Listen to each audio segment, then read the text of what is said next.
My son-in-law asked if his brother could stay with us for a while due to financial problems. I immediately sensed that something was wrong. His eyes were shining not with gratitude, but with greed. When my daughter left for work, I pretended that I was also going out on business, but in fact, I sat down to watch the house. Suddenly, an elderly neighbor tapped me on the shoulder. "It'll start in half an hour. Just wait." He was right. What I saw made me close my eyes in horror. Before we continue, please subscribe to the channel and write in the comments what time it is where you are now. The roast came out perfect. 20 years of cooking for one teaches you timing, if nothing else. I pulled the pan from the oven, set it on the stovetop, and heard Quincy's truck in the driveway.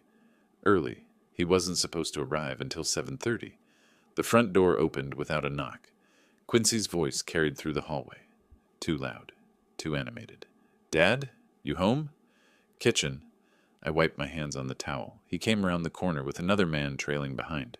Stranger. Mid-30s, maybe 40. Leather jacket, jeans, eyes moving across my living room like he was taking inventory. "Dad, this is my brother Jasper. Jasper, meet Alonzo. Look, I know this is sudden, but—" My fingers stopped mid-fold on the dish towel. "Brother? I thought you only had a sister in Phoenix." "Half-brother. Different dads. We reconnected last year at—" The stranger stepped forward, hand extended. "Family reunion. Been meaning to visit. Quincy talks about you all the time." I shook his hand. Firm grip, confident. "That right? Funny, he never mentioned you. What's your last name, Jasper?" "Hicks. Mom remarried twice. You know how it goes." Quincy pulled out his wallet, fumbled with it, showed me a driver's license too casually, the gesture itself wrong. Who proves their brother's identity? I glanced at the card. Jasper Hicks. Different last name confirmed. The license went back in Quincy's pocket before I could study the photo closely. Locksmith hobby. Right. And I'm secretly an astronaut who fixes satellites in my spare time. "Well," I turned back to the stove. "Dinner's ready. Set another place, Quincy." Ramona came down the stairs as we moved to the dining room. My daughter wore yoga pants and an oversized sweater, hair pulled back, no makeup. She froze at the bottom step when she saw Jasper. "Honey, this is Quincy's brother, Jasper. He's staying a few days." Her face didn't change, but her hand tightened on the banister. "Oh, hi." Dinner started quiet. I carved the roast, passed plates. Jasper ate with his mouth half open, making appreciative sounds. "This is amazing, seriously. You cook like this every night?" "When I have company." "So, Jasper, Quincy mentioned financial troubles?" Quincy's fork clattered against his plate. "Did I? I don't think I—" "Oh, nothing serious." Jasper wiped his mouth. "Just between jobs, you know. Freelance work dried up." "What line of work?" "Consulting. Business consulting. Tech sector, mostly." "Tech sector in what city?" Quincy interrupted, voice pitched high. "Hey, is that coffee cake I smell? Did you make your famous recipe?" No coffee cake. The kitchen smelled like roast and potatoes. I looked at my son-in-law. Sweat beaded along his hairline despite the air conditioning running. His laugh came half a second too late at my joke about the neighbor's cat. Ramona dropped her fork when I mentioned my sister's estate money. Her hand trembled, picking it up. Jasper's eyes scanned the dining room. He touched my antique mechanical puzzle box on the shelf, fingers running along the carved edges like he knew exactly what it was worth. If this is my son-in-law's brother, evolution took a wrong turn somewhere. After dinner, Jasper complimented the house. "Nice place. Real nice." "Real nice?"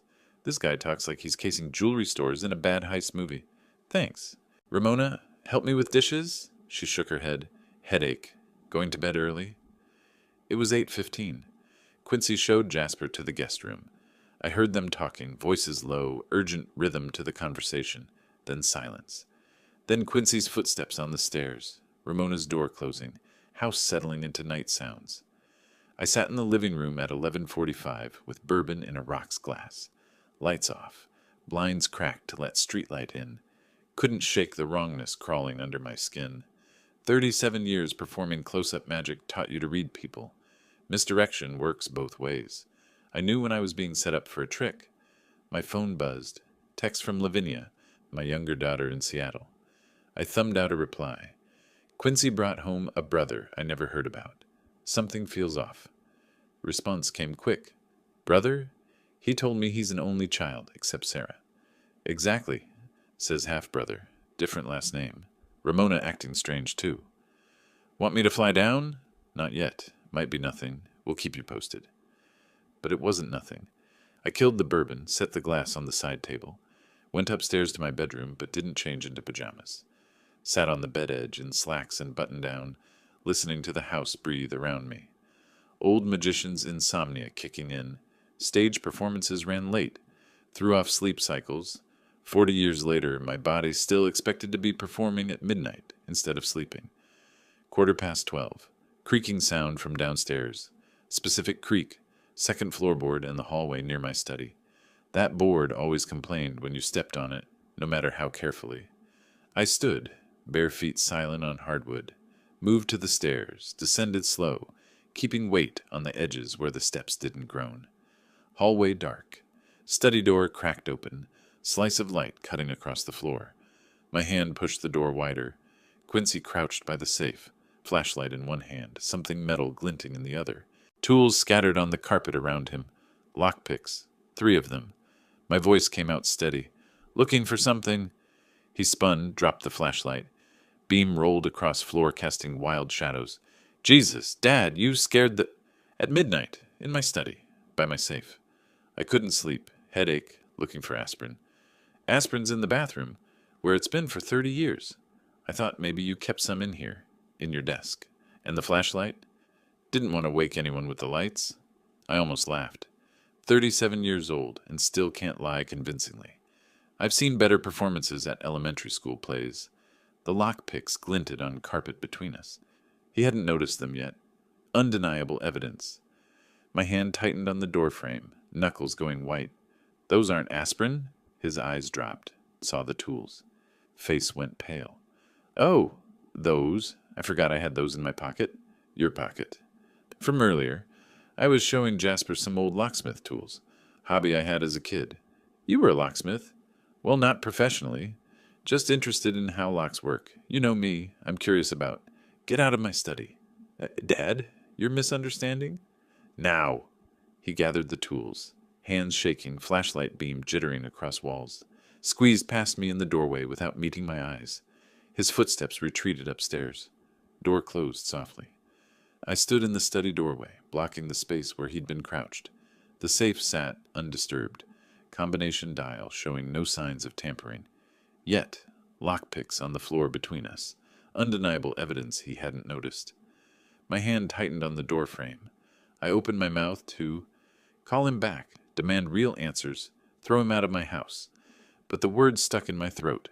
Confrontation now meant tipping my hand. Better to watch. Better to know the full scope before I acted. I locked the study door from inside, checked the safe. Untouched. The estate money sat there, $180,000 in cash from Vera's house sale. I'd mentioned it to Quincy last month, casual conversation over dinner. Getting the estate settled finally. His pupils had dilated then too. Same tell he had now. Sleep didn't come. I stretched out on the study couch, fully dressed, lights off, safe at my back. Old habit from Vegas days. Sleep near the valuables. Wake at any sound. Dawn came gray through the windows. Birds started their racket at 6. I showered, dressed, started coffee at 7:30. Footsteps on the stairs at 8 meant company. Jasper came into the kitchen first. Hair wet from shower. Same clothes as yesterday. Sleep okay, Alonzo? These guest beds are comfortable. Comfortable? He evaluated that mattress like he's planning to steal it. Actually, he probably is. Like a baby. You? Out like a light. Long drive yesterday, you know. Quincy appeared next, eyes bloodshot, movements stiff. He poured coffee without speaking. Ramona came down last, settled at the table with phone in hand, staring at the screen like it might provide escape routes.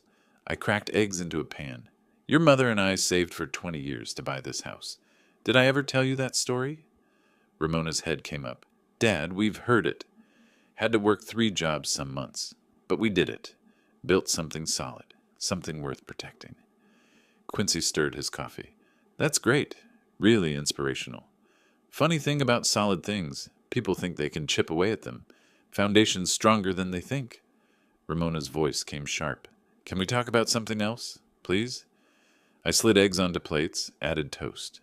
Watched Jasper butter his bread with deliberate slowness, eyes on me over his coffee mug rim, calculating predator patience. Got the estate check deposited finally. I sat down with my own plate. Your Aunt Vera's house sold for more than expected. Jasper straightened slightly. That's great news. Estate stuff can drag on forever. 180,000 sitting in my safe until I decide what to do with it. Silence. Fork frozen halfway to Quincy's mouth. Jasper's coffee mug paused at his lips. Beat of stillness, then Ramona jumped in. That's wonderful, Dad. You should take a trip. You've always wanted to see Alaska. Alaska? Sure. Let me just abandon 180 grand in my house with two guys who think lockpicks are casual pocket items. Maybe. Or maybe I'll keep it safe right where it is. Old habit? Don't trust banks much. Quincy's voice cracked slightly. You're keeping that much cash in a house safe? Why? You think that's unwise? Just seems risky. Burglaries happen. I met his eyes. You're right. Maybe I should get better locks. His face flushed. He stood abruptly, chair scraping. Need to make some calls. Work stuff. Headed upstairs before I could respond. Ramona followed moments later. Coffee spilled on the counter when she set her mug down too hard. She wiped it frantically, avoiding my gaze. Jasper stayed, finishing his eggs. When we were alone, I pulled my puzzle box collection from the shelf. Antique mechanical puzzles, each one requiring specific sequence to open. I handed him the most complex one. This one has a hidden compartment. Most people never find it. Pointed message. Took me 6 months to solve when I first got it.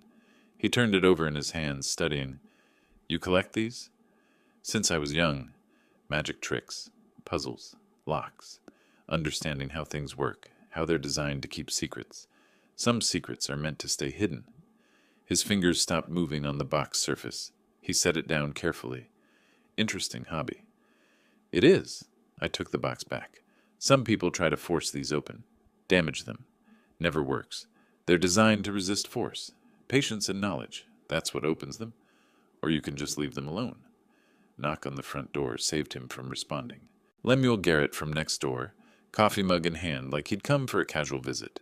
73, retired accountant, sharp as ever. Morning, Alonzo. Saw your light on late last night. Everything okay? Fine, just insomnia. Uh-huh. You got house guests, I see. That Quincy's truck? Quincy and his brother, staying a few days.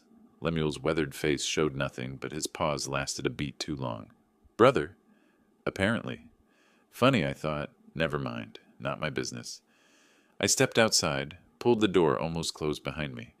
Jasper wouldn't hear if we kept voices low. Lemuel's hand gripped my shoulder, pressure saying more than words could.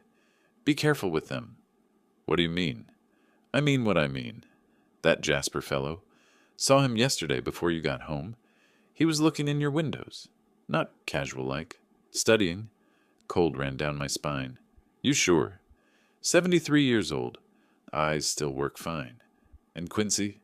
I've seen that look before. My nephew had it when he was using that desperate thing. Quincy doesn't. Not drugs. Money. Desperation looks the same.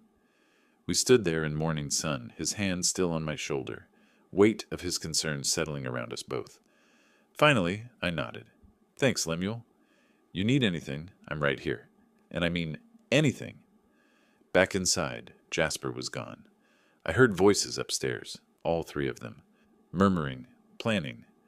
I grabbed my truck keys, headed out without explanation, sat in the cab, forehead pressed to steering wheel, allowed myself 10 seconds of panic, then breathed deep and pulled out my phone. Ray Foster answered on the third ring. Foster? Ray, it's Alonzo Walker, from the Magic Castle circuit. Pause, then warmth flooding his voice. Alonzo, how long's it been? 10 years? About that. Listen, I need a favor. Unofficial. His tone shifted to professional. Shoot. Can you run a license for me? Arizona. Name's Jasper Hicks. That a problem? Maybe. Maybe I'm paranoid in my old age. Give me the number. I'll call you back. I read off the license number I'd memorized from Quincy's too casual display. Ray promised 2 hours. I drove to the hardware store, bought a deadbolt for the study door, came home and installed it while the house stayed quiet upstairs. voices still murmuring behind Ramona's door. Afternoon crawled past. I cleaned kitchen that didn't need cleaning. Organized receipts, already organized. Waited. Phone buzzed at 6:45. Ray's number. Found something. Call you in 5. 5 minutes felt like 50. Phone rang. I locked myself in the study to answer. Alonzo, that license number checks out, but something's wrong. My chest tightened. Wrong how? Photo and DMV system doesn't match. Birthday's different too. Either someone stole this guy's identity, or he's using a fake. You're sure? Ran it twice.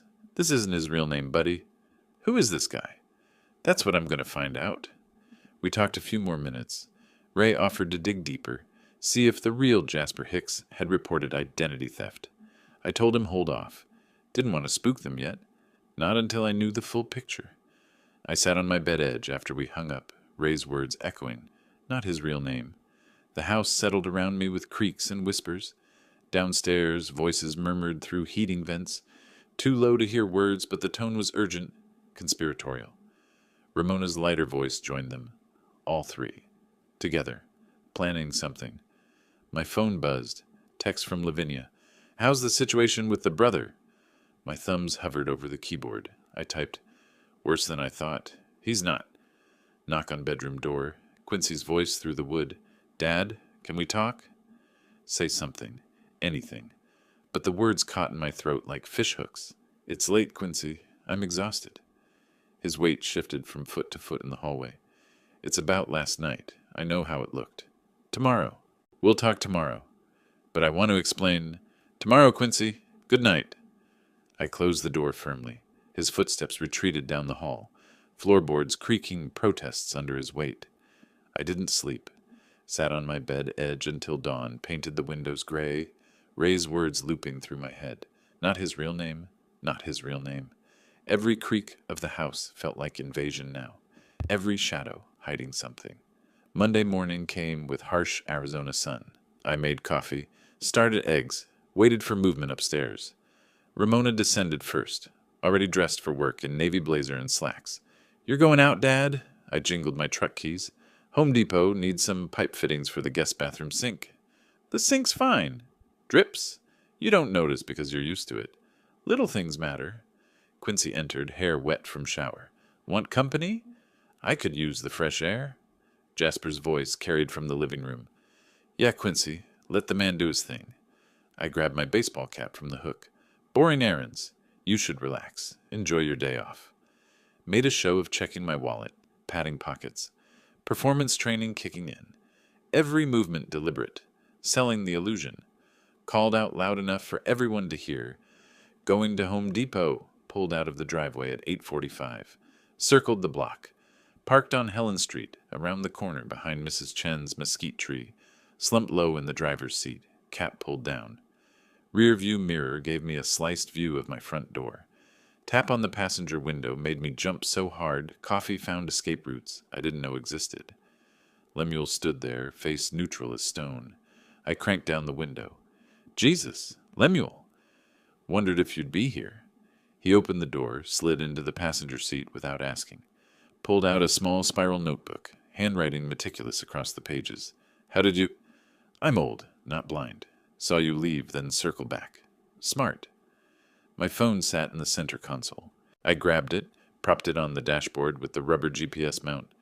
Ray called. That license is fake. Jasper's not who he claims. I know something else. Been watching them. He opened the notebook, pages filled with times and observations. Watching? Saturday morning, 10:15. Saw them through your window, trying the safe. Sunday, 9:45. Same thing. The coffee cup shook in my hand. Why didn't you tell me? Wanted to be sure. Old eyes can play tricks. But this is a pattern. I set my phone to camera, zoomed in on my study window. Grainy pixels dancing, but clear enough. My phone mount was designed for GPS navigation, not amateur espionage. The irony wasn't lost on me. I'd spent decades making impossible things look easy on stage. Now I was making easy things look impossible in a Chevy. How long do we wait? Lemuel checked his watch. Half hour. That's their window. Ramona leaves, they wait to make sure she's gone, then strike. I should call the police right now. And tell them what? Your son-in-law was in your study at midnight? That's not illegal. He lives there. But the lockpicks, did you keep them as evidence? Silence stretched between us. No, he took them. Then you need proof. Real proof. Video, times, dates, pattern of behavior. You sound like a cop. Accountant, same thing. Document everything. The minutes crawled. 9:17, 9:25. My knee bounced nervously. 9:33. I texted Lavinia. You were right to be suspicious. It's worse than I thought. Her response came fast. What's happening? Can't talk now. Watching them try to break into my safe. Lemuel is witness. Call the police. Not yet. Need more evidence. We'll explain later. Dad, this is crazy. You're not a detective. No, but I know how to watch people. Did it for 30 years on stage? 9:38. Front door opened. Both men visible. Quincy in workout clothes like he was heading for a morning jog. Jasper in those same jeans. They looked left, right, up. What? Checking for surveillance drones? This guy watched too many heist movies. They went back inside. Lemuel's weathered hand steadied my phone-holding hand. Breathe. You need clear evidence. There, I can see them. My study. The zoom pixelated, then clarified. Two figures moving inside. Flashlight beams crossing like prison searchlights. Oh God, Lemuel, they're really doing it. Record this. Your phone recording? Yes. Started when they went in. Good. Timestamp matters. Date matters. Everything matters. We watched for 43 minutes. Jasper kneeling by the safe, hands working the dial with professional patience. Quincy standing guard, flashlight sweeping the room every few seconds like a paranoid lighthouse. Through the phone screen, grainy but damning. Lemuel closed his notebook with a soft snap. That enough for you? My jaw tightened. Not even close. I want to know why. Why now? What changed? My phone buzzed. Text from Ramona. Forgot my portfolio. Coming home quick. Both of us froze. On the screen, Quincy and Jasper were still in the study, oblivious. My fingers flew across the keyboard. No, don't come home. I'll bring it to your office. 3 dots appeared, disappeared, appeared again. Ramona. Too late. Already on my street. Her car turned the corner. Lemuel grabbed my arm. They're still inside. I typed fast. Wait. I grabbed your portfolio before I left. Couldn't find yours, so I bought a new one. Where's your office? Ramona's car slowed at the corner. Stopped. 3 dots dancing on my screen forever. Sonoran Realty on Campbell. But Dad, be there in 20 minutes. Her car reversed, turned around, disappeared. Lemuel exhaled hard beside me. On my phone screen, Quincy and Jasper emerged from the study, checked the street through front windows, slipped out the door.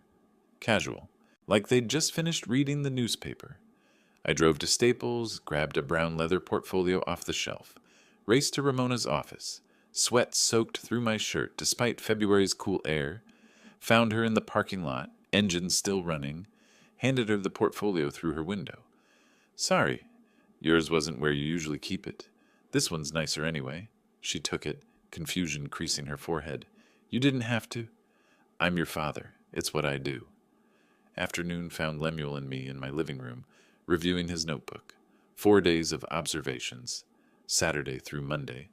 Every attempt documented with times, descriptions, behaviors. Saturday 10:15.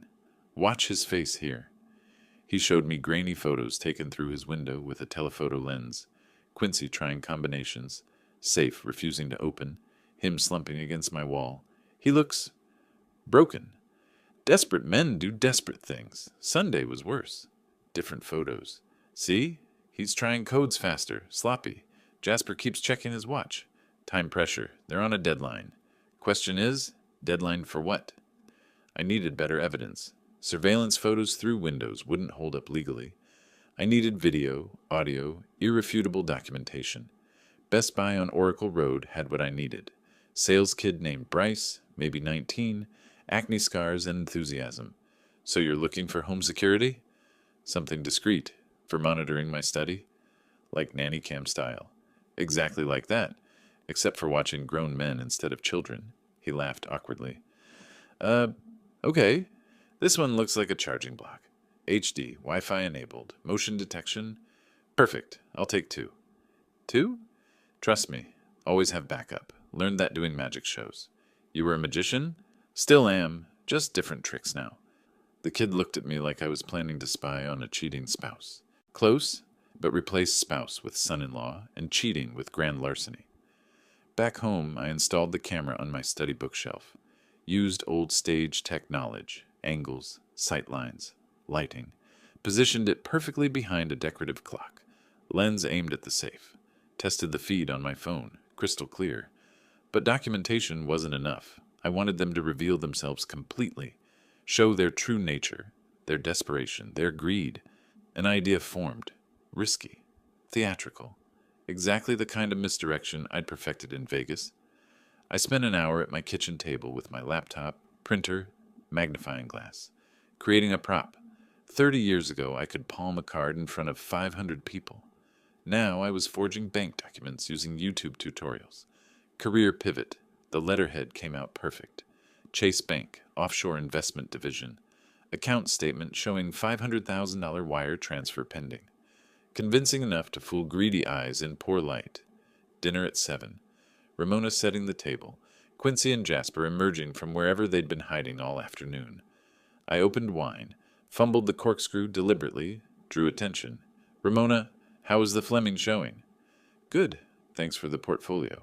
Though I still don't know where mine went. Quincy reached for bread.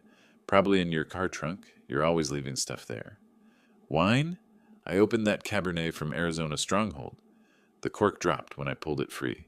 Hit the floor, rolled under Quincy's chair. He picked it up, handed it to me. Thanks for helping me rob you, his face should have said.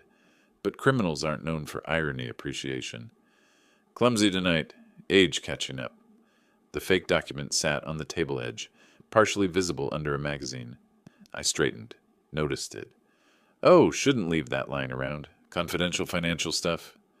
Quincy's fork froze. What's that? Looks official. Bank correspondence. Boring retirement account stuff. Jasper leaned forward slightly. Chase Bank? That's who I use. This is their offshore division. Estate planning thing your aunt set up before she died. Offshore? Like Cayman Islands? Something like that. Lawyer handling it. $500,000 from her real estate investments. I let the number hang in the air like bait on a hook. Wire transfer process is next week. Then it comes here to the safe until I decide what to do. Dead silence. Ramona's knife stopped scraping butter across bread. Dad, you never mentioned. Just finalized. Another week and it'll be here. Jasper set down his wine glass with exaggerated care. That's a lot to keep in a house safe. The safe that's been secure for 30 years? I trust it more than banks these days. But something flickered across Jasper's face. Not greed. Suspicion. His eyes narrowed. Studied me. Studied the document still in my hand. The placement had been too perfect. The timing, too convenient. I'd overplayed it. Made it too theatrical. Rusty skills betraying me. Dinner ended quickly. Ramona retreated upstairs with a headache. Quincy and Jasper disappeared into the guest room. I cleaned dishes, locked the study door with my new deadbolt, climbed to my bedroom. 11:45. The house settled into night sounds. Then voices drifted through the heating vent near my bed. Old house, 1940s construction, ductwork carrying sound from first floor straight to second. I pressed my ear to the floor. Quincy's voice muffled. 500,000. He said next week. Jasper. Too convenient. Right after he caught you. So what? Maybe it's real. Why would he make it up? Think about it. Perfect document, left on table where we'd see it. That old man isn't stupid. He worked Vegas. You're paranoid. I'm careful. There's a difference. Something's off. My stomach clenched. He saw through it. But what if it is real? We're talking 500,000. Keep your voice down. I'm saying we move faster. Before whatever he's planning happens. How much faster? Tomorrow. Ramona works late Tuesdays, right? We crack that safe tomorrow. What if we can't? Silence. Then Jasper's voice colder. Then we take alternative measures. The old man's going to have an accident. My blood turned to ice water. You said no violence. You said... I said we'd avoid it if possible. But I'm not going back to California empty-handed. Too many people waiting for me there. Dangerous people. I grabbed my phone with shaking hands. Texted Lemuel. You awake? Response immediate. Saw your light on. What's wrong? I called him, whispered into the phone. They're talking about tomorrow, about hurting me if they can't open the safe. You sure that's what you heard? He said accident. Said people in California waiting for him. Then we call police now, tonight, and tell them what? I overheard a conversation through a heating vent? It's not enough? It's a threat. It's hearsay. I need video. Them actually trying to break in with intent. Them saying it on camera. You're playing with fire, Alonzo. I'm playing chess, and I'm 3 moves ahead. You sure about that? Silence. No, but it's too late to stop now. I lay in darkness after we hung up, phone screen glowing inches from my face. The camera feed showed my empty study, safe, undisturbed. Shadows from streetlights slicing across carpet. Tomorrow they'd try again. Tomorrow they'd mention violence. My finger hovered over contacts. Police, Lavinia, Ray Foster. Below, through the vent. Whatever it takes. My reflection stared back from the black phone screen. 69 years old. Alone in this house with 2 criminals, one of whom just threatened my life. My door handle turned slightly. Stopped. Footsteps retreated down the hallway. Someone just tried my door. At midnight, while they thought I was asleep. Someone tried my bedroom door at midnight. The handle turned, stopped. Footsteps retreated. I sat in darkness until dawn, yellow legal pad filling with crossed-out plans. Direct confrontation wouldn't work. They'd deny everything. I needed them to reveal themselves completely, irrevocably. At 6:45, I switched tactics. Misdirection, not bait. The magician's first principle. Control what the audience sees while hiding what matters. Breakfast at 8. Quincy appeared first, hair wet from shower. I buttered toast. Casual. Been reading about Arizona's solar incentives. Tax breaks are substantial this year. He looked up from his phone. Solar? You thinking about panels for the house. Bigger than that. Commercial investment opportunity. Friend from my Vegas days runs a startup. Needs capital partners. Jasper entered, poured coffee. How much capital? 50 to 75,000 minimum. Returns projected at 30% annually.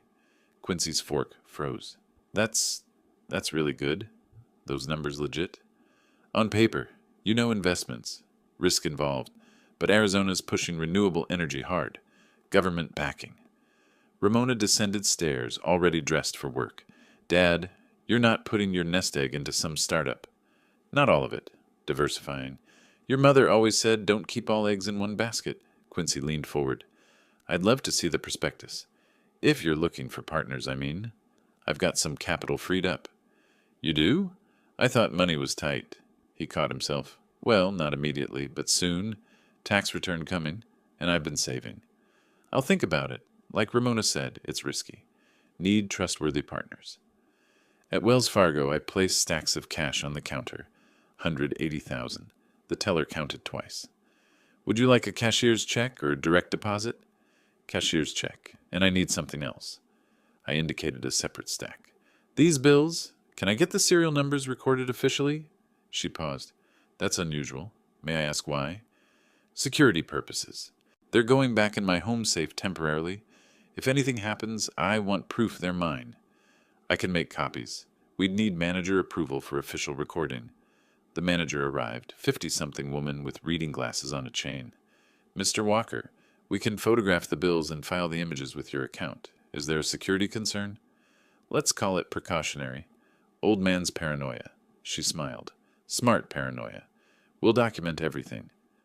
I spent 3 hours Googling Arizona solar investment scams to learn how scams work, then built my own fake one. The irony wasn't lost on me, scamming the scammers. Created a convincing prospectus using real company names, legitimate Arizona solar incentive programs, plausible financial projections. Lemuel arrived at 4:30 with his toolbox. We installed 2 more cameras, hallway outside study, living room with view into kitchen, standing on my desk chair, threading wires behind bookshelves. This one gives you the hallway. Anyone approaching study, you'll see. I steadied the chair. 73-year-old former accountant on a desk chair with power drill. OSHA would have a field day. But we were past OSHA compliance and deep into elderly vigilante territory. Can we angle it to catch the living room too? Wide-angle lens. Should get both. Why living room? Kitchen table visible from there. Where conversations happen. He climbed down carefully. You're thinking ahead. Good. Or overthinking. Can't tell anymore. Paranoia kept me alive 40 years in accounting. Trust your gut. My gut says my family's robbing me. Some gut. Testing camera feeds on my phone when the hallway camera caught movement from earlier. Timestamp showed 2:47 p.m. when we'd been at Best Buy. Ramona entering the study, looking over her shoulder, approaching the safe. My thumb hit pause. No, not you. Please, not you. I pressed play. She spun the combination. The safe opened easily. She knew it by heart. Always had since childhood. I'd taught her the code when she turned 18. In case of emergency, I'd said, always know where the important things are. She pulled out a slip of paper, wrote numbers, the combination. Her hand shook. She paused, touched the safe door gently. Apologetic gesture. Oh, God. Quincy appeared in the doorway. She handed him the paper.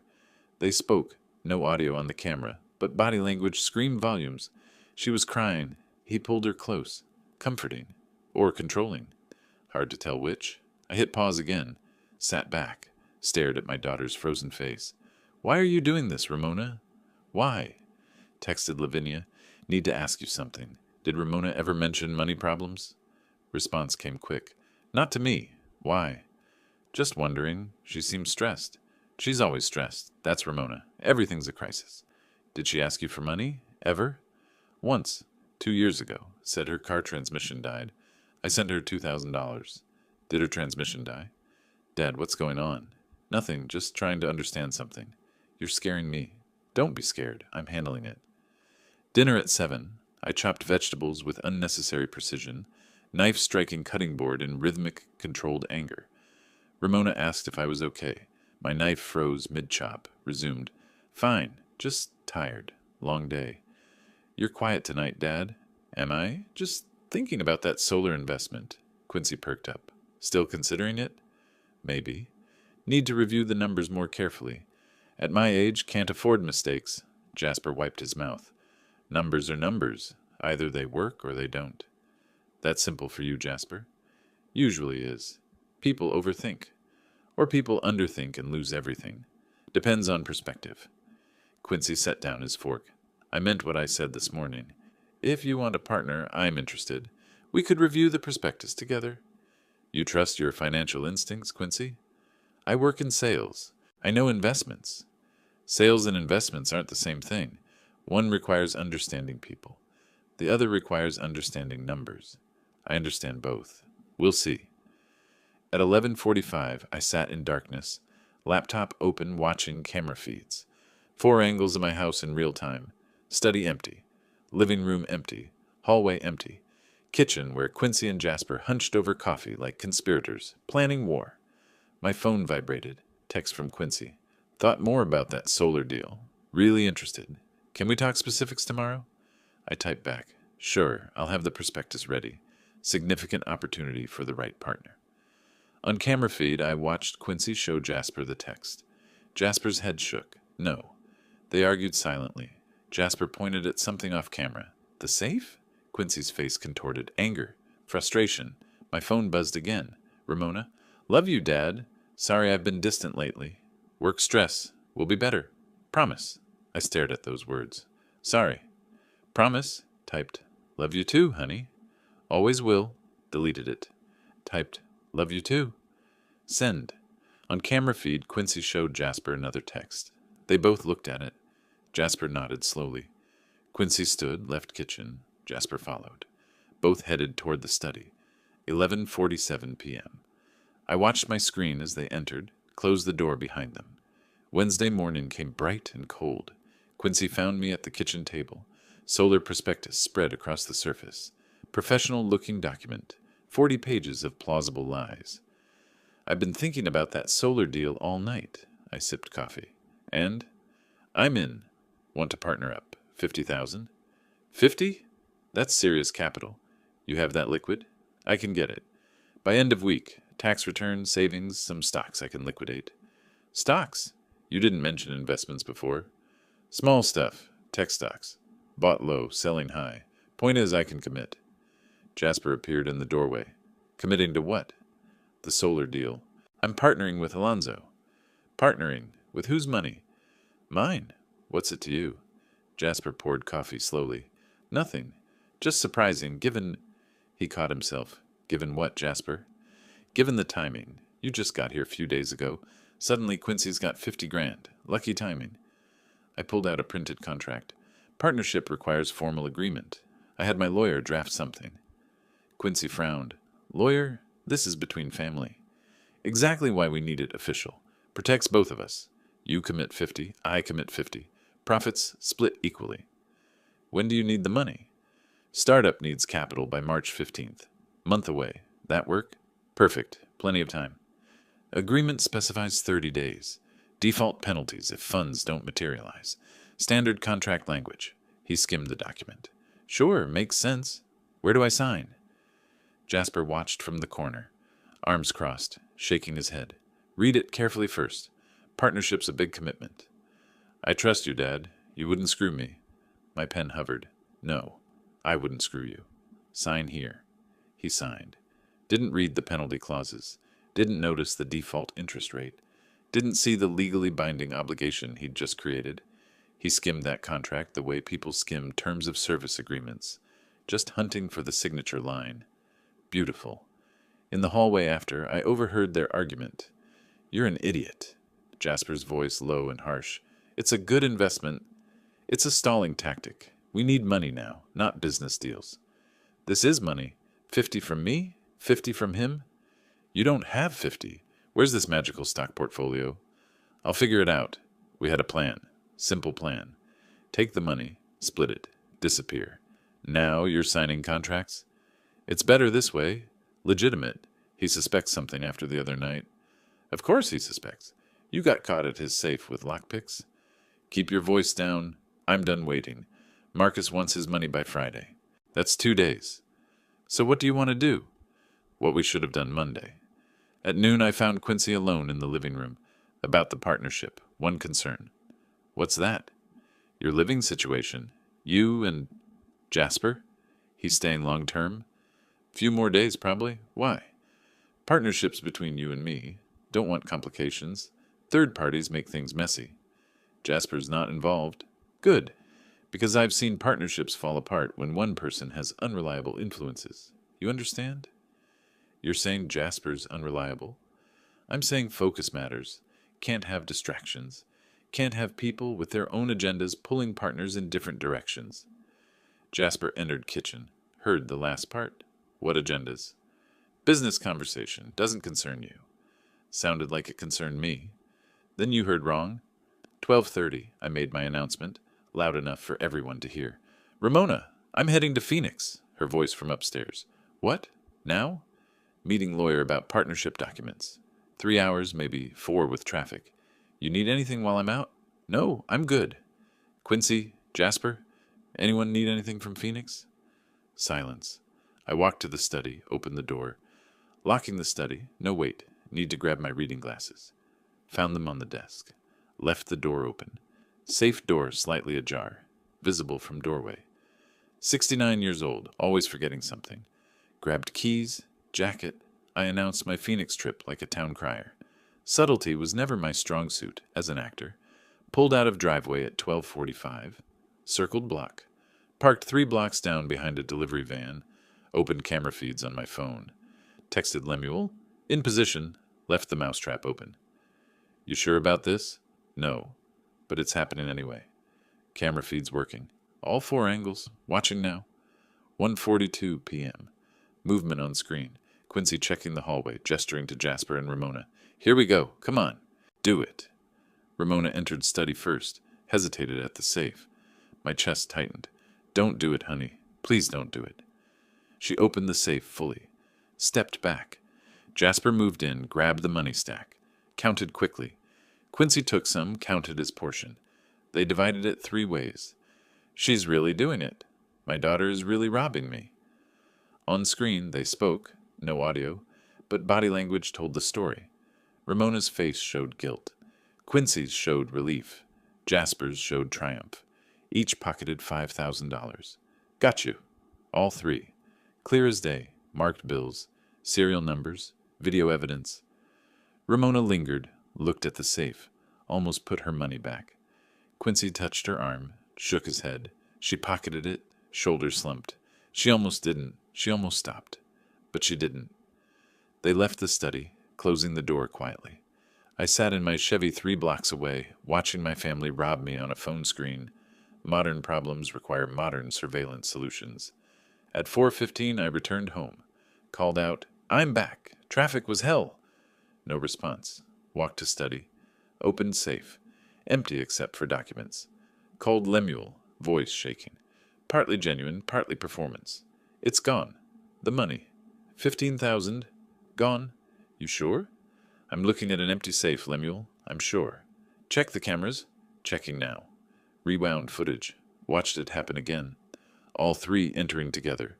Ramona opening the safe. Each taking their share. Undeniable. Irrefutable. "What do you see?" "I see everything. All three of them. Together. Taking my money. What now?" "Now? Now I have them exactly where I want them." That evening my phone buzzed. Text from Ramona. "Having dinner at Quincy's mom's house tonight. Don't wait up. Love you." I typed, "Have fun. Love you too." Deleted. Typed, "Okay." Sent. Second text from Quincy. "Hey Dad, forgot to ask. When do you need me to transfer the 50K? Want to get it done ASAP." I laughed, actual sound escaping my throat. The audacity. Rob me of $5,000, then text about investing 50 you don't have. Typed, "Let's discuss Monday. No rush. These things take time to set up properly." Send. Third text, unknown number. "This is Detective Ray Foster. Call me when you can. Found more on your guy Jasper Hicks. You sitting down? He's wanted in 3 states. I stared at the screen. 3 states. Phone rang. Lemuel. "You see the text from Ray? Just got it.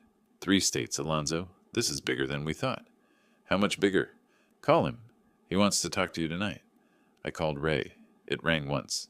"Alonzo, we need to talk about who's living in your house." Ray's voice came through my phone speaker.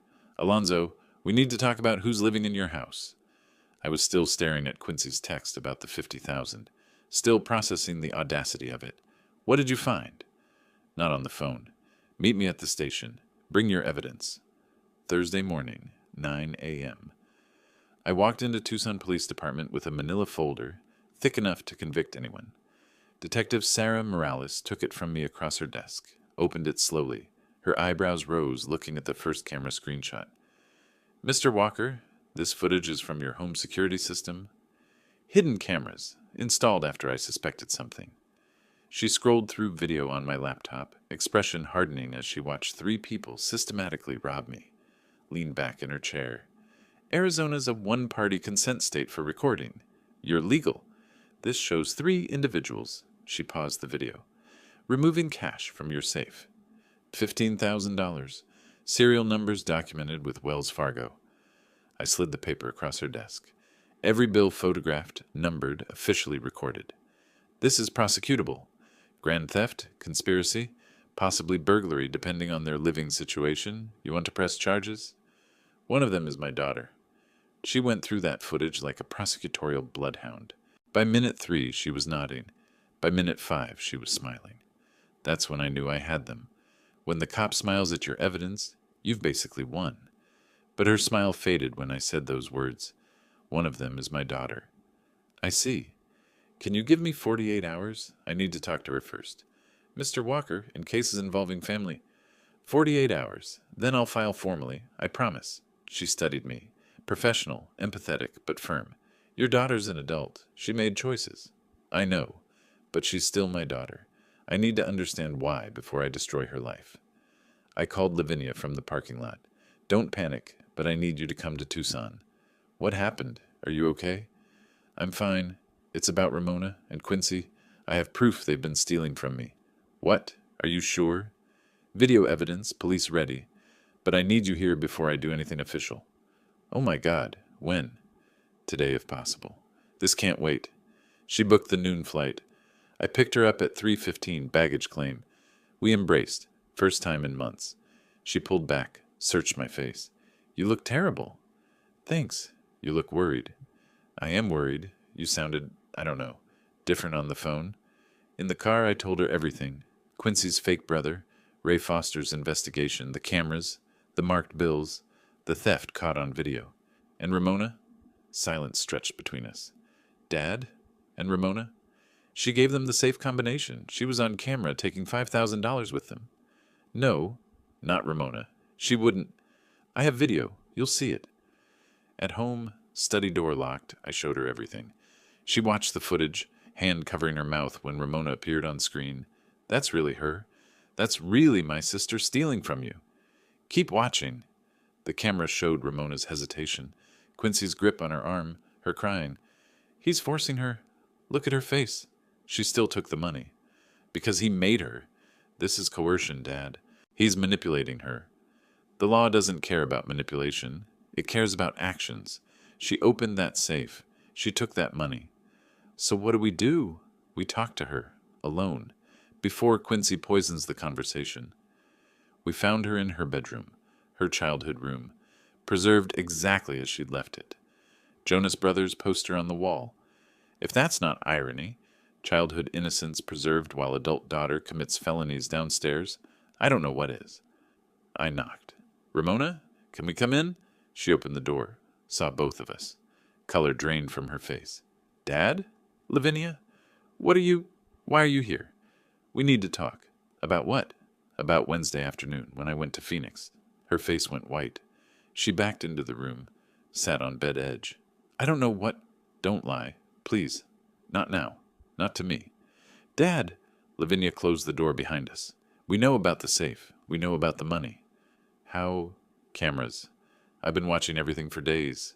She collapsed. Not on the bed. On the floor, back against wall. Knees pulled to chest. Childhood defense position. She used to sit exactly this way during thunderstorms. I didn't want to do it. You have to believe me. Then why did you? Because Quincy, he said if I didn't help him, he'd what? The story poured out. $23,000 in credit card debt. Medical bills from 2 years ago. Surgery insurance didn't cover. Interest piling up. Quincy found out, used it as leverage. Threatened divorce, exposure, leaving her with nothing. She grabbed her phone, opened messages. Look, read them. I scrolled through Quincy's texts. Each one tightened my jaw further. Your dad's loaded. $23,000 is nothing to him. If you don't help me fix this, I'm done. I'll file for divorce and you'll get nothing. Just give me the combination. I'll handle everything else. I love you, but I can't stay with someone who won't support me when I need help. My hand shook holding her phone. This is abuse. Financial abuse. I know now. But I was so scared of losing him, losing everything. You should have been scared of losing Dad's trust, Lavinia said. I am. I'm terrified. What happens now? Before I could answer, the door slammed open. Quincy stood there, chest heaving. What are you telling them? Ramona jumped up. Quincy, you've been spying, recording us? My house, my right. This is entrapment. It's evidence, Lavinia said. There's a difference. He rounded on Ramona. What did you say? What did you tell them? The truth. I told them the truth. You stupid. He caught himself. You don't understand what you've done. No, Quincy. You don't understand what you've done. To my daughter? To my family? To me? I can explain. I have video, serial numbers, police evidence. What exactly will you explain? His face drained of color. Police? The word hung in the air like smoke. Then his expression shifted. Confusion to realization to panic. And finally, something colder. Calculation. Survival mode. Police, he said flatly. You went to the police. Not yet. But I will. No. He shook his head. No, you won't. Watch me. He pulled out his phone, held it up. You won't. Because I have something too. Something you really don't want public. What are you talking about? Ask your father about his taxes. From 2005. About that cash income from the magic shows he never reported. My chest tightened. Funny how things come out when you start digging, isn't it? IRS loves anonymous tips, especially about elderly tax cheats. Quincy, what are you? Ramona started. Shut up. You've said enough. He turned back to me.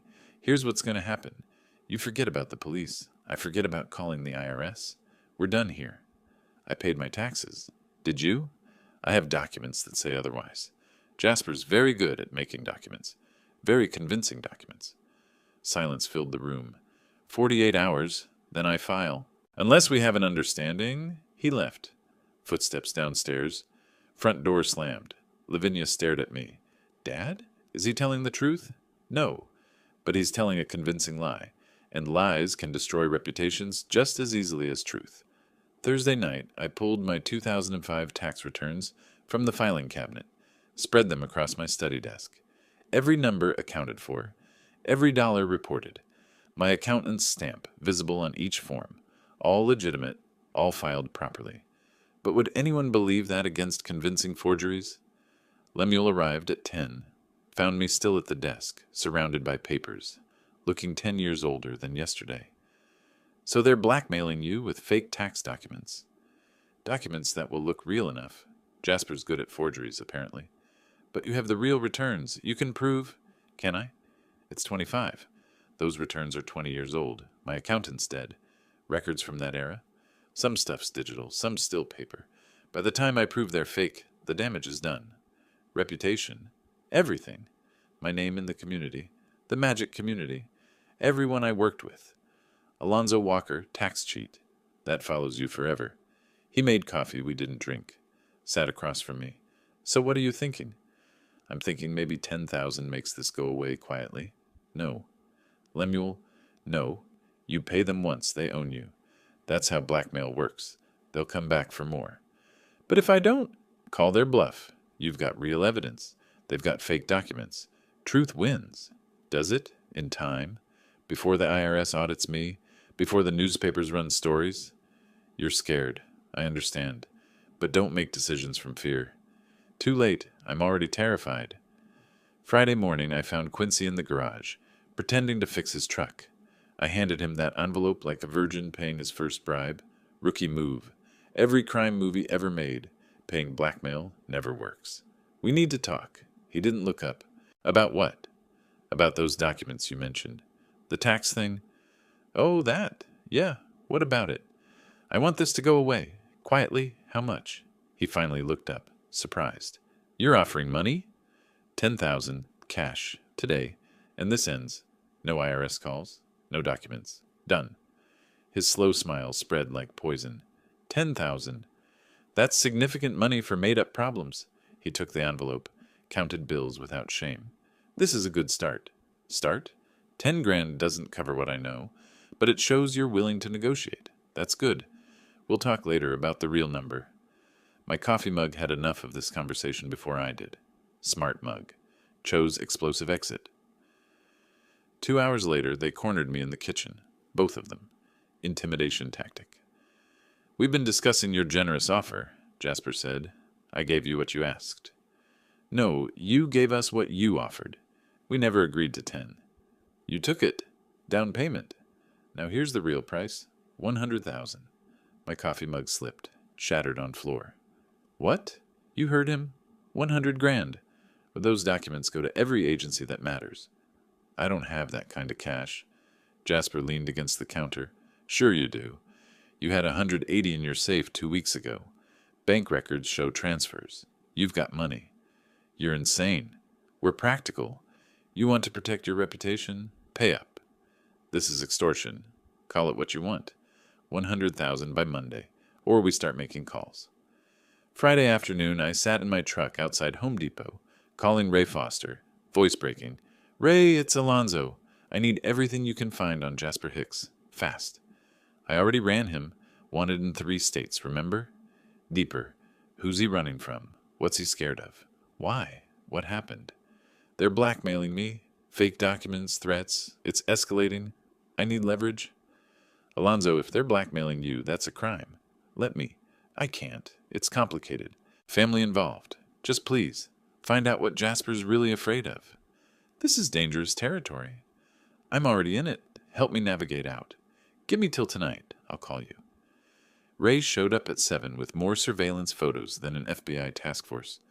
My kitchen table looked like a war room for taking down the mob, except we weren't FBI. We were a 70-year-old retiree and a detective working off hours as a favor. Ocean's 11 we were not. He spread photos across the table. Jasper's face in various mugshots. Arrest reports. Then different photos. Men in expensive suits. one circled in red. Jasper Hicks, real name, Jasper Hickman. 41, not 39. San Diego, not Phoenix. We knew he was using fake ID. Shut up and listen. This is bigger. He's not just running from fraud charges. He's running from Marcus Vega. Who? Ray tapped the circled photo. Marcus Vega. Operates loan sharking operation in Southern California. Very connected. Very dangerous. Very not pleased when people owe him money. How much does Jasper owe?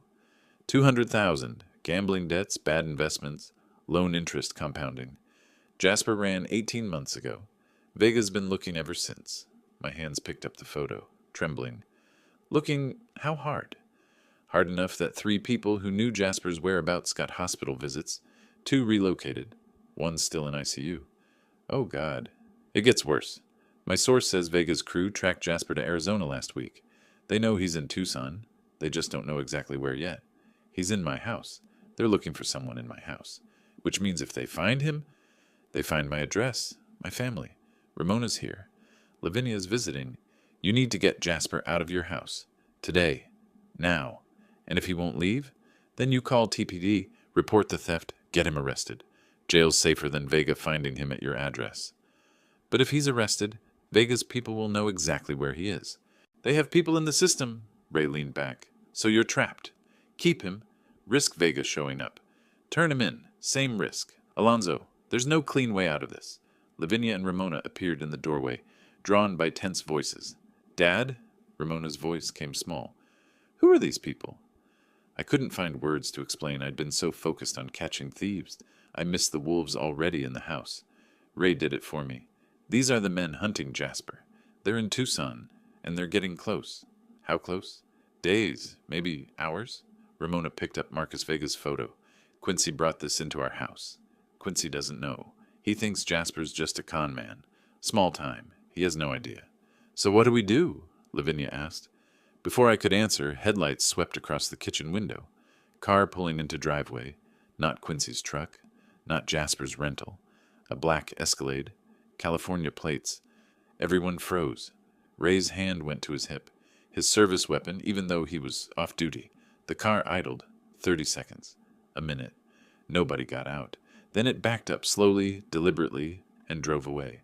Ray's phone buzzed. Text from his California contact. Vega's crew is in your city. They're checking addresses. Be careful. I looked at my daughters, both pale, frightened. Looked at Lemuel's house next door. Dark windows, innocent neighbor pulled into this.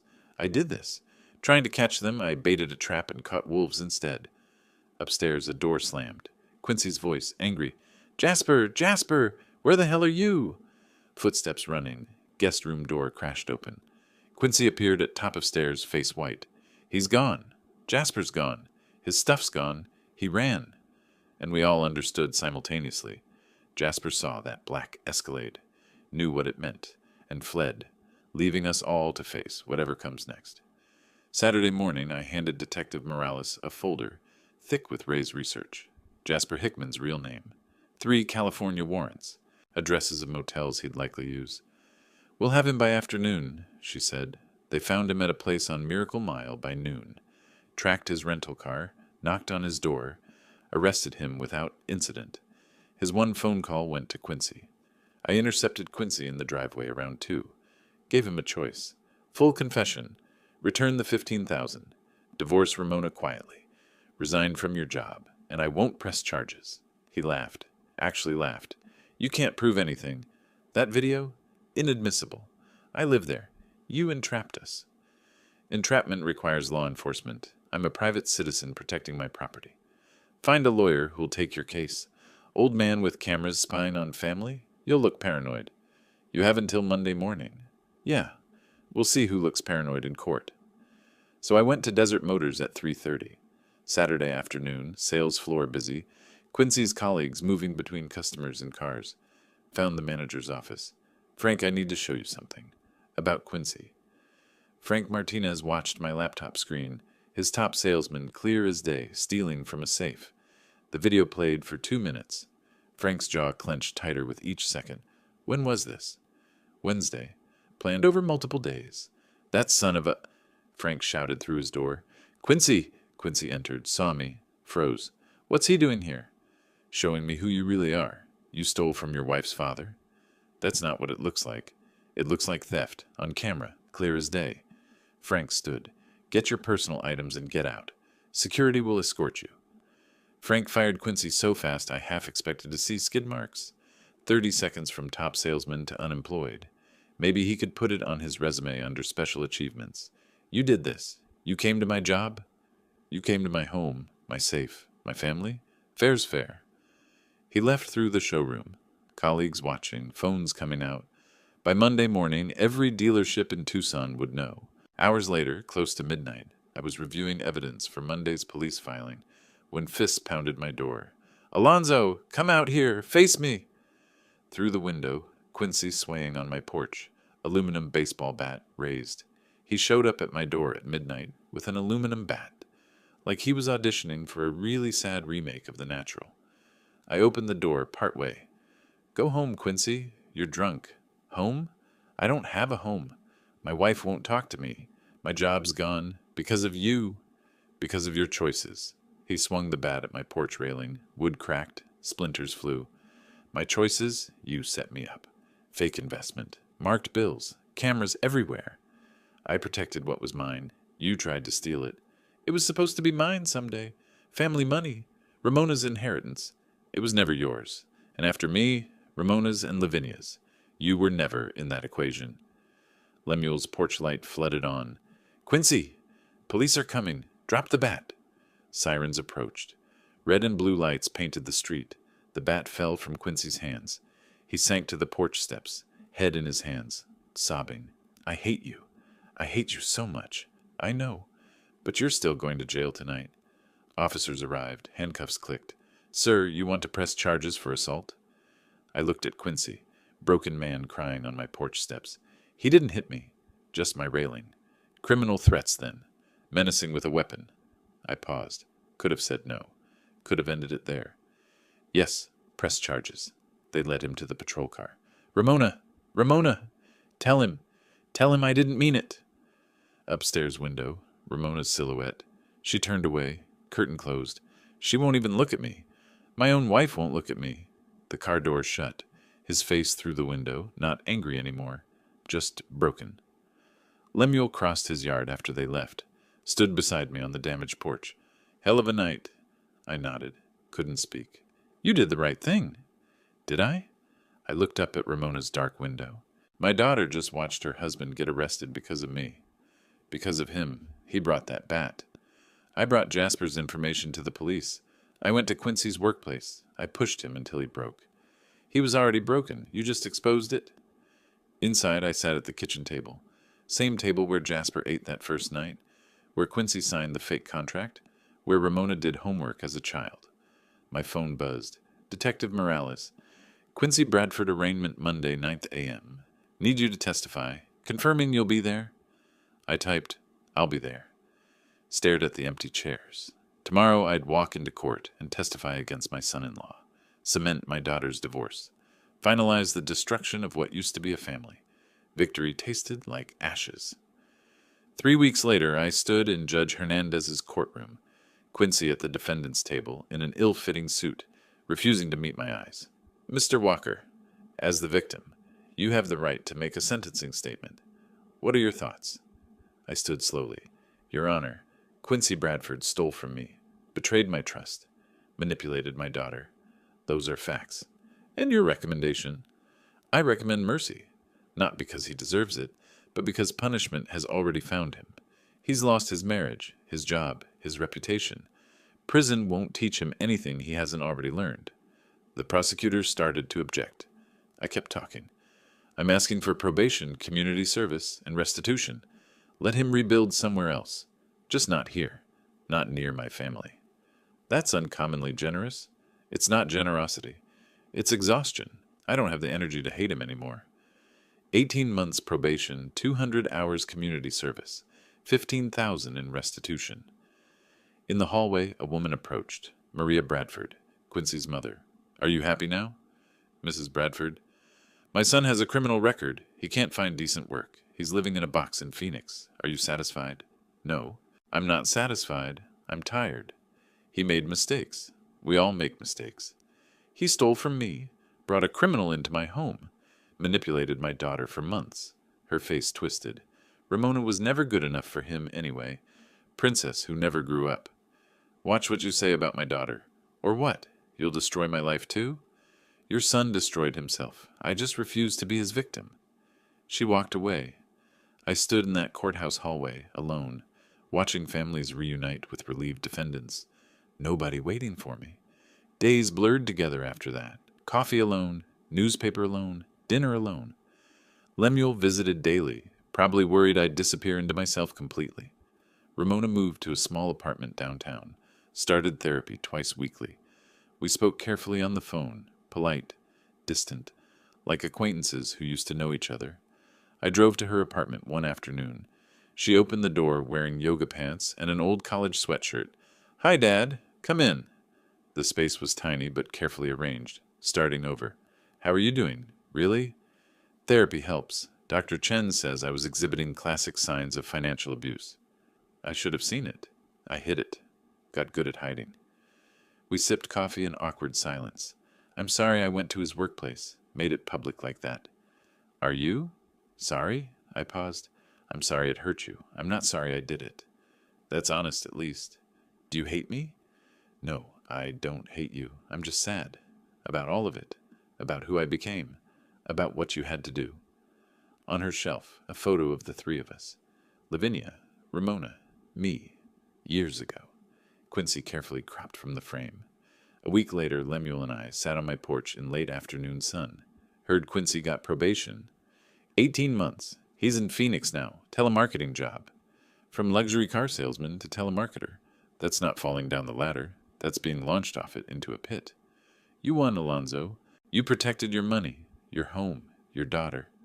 Then why does it feel like I lost? Because some victories cost more than you planned. That night, checking mail.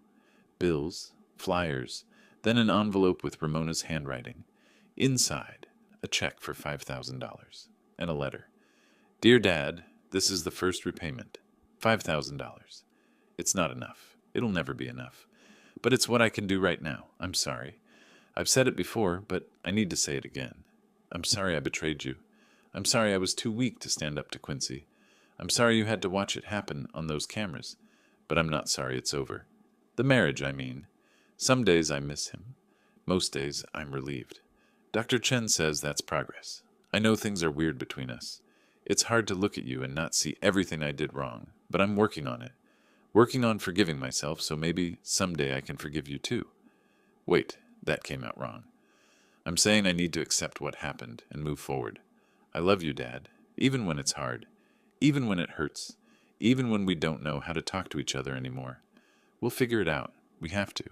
We're family. Your daughter, Ramona P.S. Don't cash that check right away. I need it to clear this month's budget. But it's yours. It's always been yours. Classic Ramona. Even in apology letters, she's managing cash flow. Emotionally vulnerable and fiscally responsible in the same breath. I sat at my desk, letter in shaking hands. The check slipped onto the wood beside my puzzle box collection. Picked up my favorite brass box. 12 moves to open. Held it. Didn't try to solve it. Set it down. Looked at that photo instead. Ramona at 7. Gap-toothed smile. Holding my hand at her school magic show. The check stayed on my desk, uncashed. I didn't need the money, needed the gesture more. Some puzzles, I said to the empty room, don't have perfect solutions. You just make the best choice you can, and live with it. Through my window, Lemuel's kitchen light glowed. Faithful neighbor, unexpected ally. Tomorrow I'd wake alone, make coffee alone. But Ramona's letter would still be in my desk. That check would still be there, symbol of her intention to make amends. Justice was served, money returned, criminals punished. So why did the house feel emptier than before? Because some victories cost more than you budgeted for. You pay the price every day in moments of silence where laughter used to be. But there's the letter. There's, we'll figure it out. We're family. Small lights in darkness. Not enough to erase the pain, but enough, maybe, to find a path forward. If you like this story, please like this video, subscribe to the channel, and share your impressions of this story in the comments. To listen to the next story, click on the box on the left.